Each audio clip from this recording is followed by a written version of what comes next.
All right, let's talk about something really tough, getting injured during Ramadan. It feels like a huge setback, right? But it absolutely doesn't have to derail your recovery. We're going to walk through a super clear 4-step guide to help you manage that injury, respect your fast, and actually turn this whole thing into a win for disciplined healing. So let's get right into it. So, if you're tuned in, chances are you're in this exact spot. You're trying to honor your fast, but your body is just screaming at you with pain signals. Man, it can feel so frustrating, so isolating. But listen, you're not alone in this, and believe me, there is a smart way to get through it. And let's be super clear about something. This is not just in your head. The combination of being injured while fasting, it's a massive challenge. Just acknowledging how uniquely difficult this is, that's the first step. So why? Why is it so incredibly tough on your body? Okay, your body is basically fighting a war on 4 different fronts here. First up, your eating window is way shorter, which can really slow down recovery. Then you've got compromised hydration. You can't drink for, 14, 18 hours? And water is absolutely critical for healing. Third, your sleep is probably all over the place, and that messes with protein synthesis. That's the magic process that actually rebuilds your tissues. And last but not least, your body is under double the stress from the fast and the stress of trying to fix an injury. It's a lot. So now that we get why it's so hard, let's move on to step 1. This is maybe the most crucial step of all. You've got to assess your injury. You can't come up with a recovery plan if you don't know what you're actually dealing with, right? Everything that follows, it all depends on this. To make it simple, we can break down pretty much any injury into one of 3 types. Think of this as your personal diagnostic tool. It cuts through the confusion and tells you exactly how serious things are. All right, take a look at this. This chart is going to help you figure out exactly where you are. So a type 1 is minor. We're talking pain that's maybe a 1 to 3 out of 10. You can still do stuff, it's just a bit uncomfortable.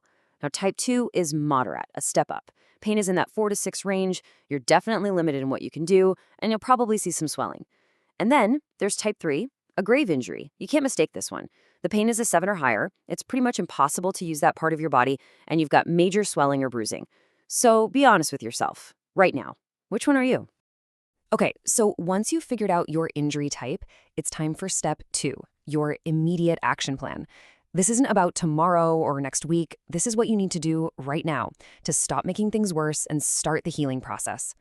So what you do next depends entirely on your injury type. Super simple. If it's a type 1, you adapt your training. Keyword, adapt. Don't stop. For type 2, you have to rest that area completely. And for type 3, this is non-negotiable. You see a doctor, urgently.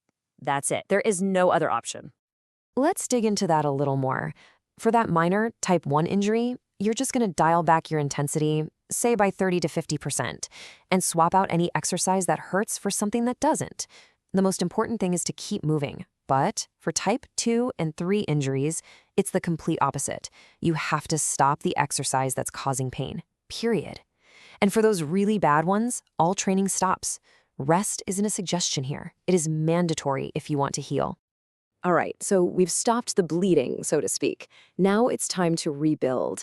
And that brings us to step 3, which is all about fueling your recovery.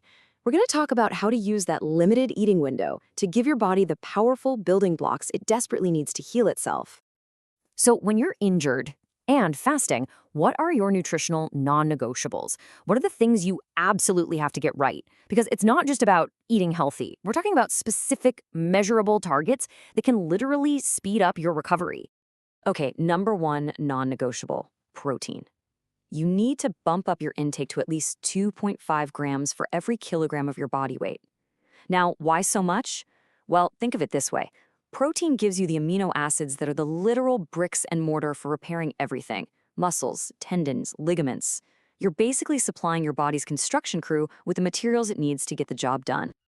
Your second non-negotiable is hydration. I'm talking a minimum of 4 liters of water during your eating window. This is huge. Get this. Research shows that dehydrated tendons can recover up to 50% slower. 50%. That's because water is what transports all those good nutrients to the injury and flushes out all the bad stuff. You gotta stay hydrated.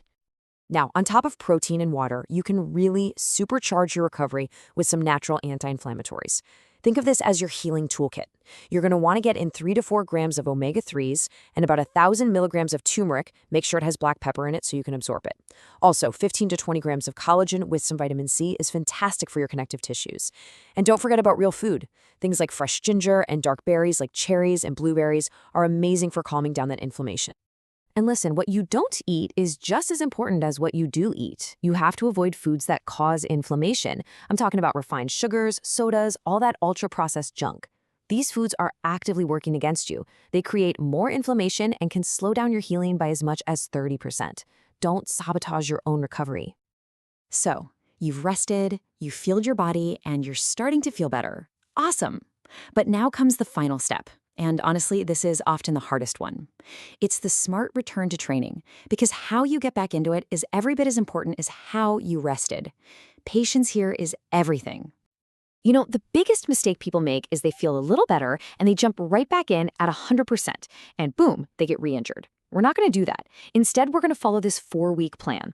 Look, in week 1, you're only doing 30% of your normal volume and 60% intensity. Your only focus is mobility and perfect technique.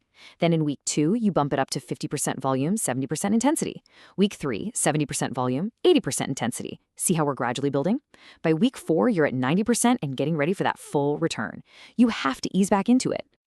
And here is the golden rule, the single most important rule of this whole process. If you feel that pain returning at any point, you immediately stop and go back to the previous week's plan. No questions asked. Yeah, your ego might take a little hit, but trust me, your body will thank you. This is how you stop a small setback from becoming a long-term chronic problem. You know, when you boil it all down, this comes back to a really fundamental principle. Your body has rights over you. And during a recovery, especially during Ramadan, your health has to come before your performance. It always does. This isn't a test of how tough you are. It's a test of your wisdom. So I'll leave you with this. Getting injured during Ramadan can feel like a total curse. I get it, but it doesn't have to be. It can actually be a really powerful teacher. So the real question I have for you is this: how are you going to use this challenge?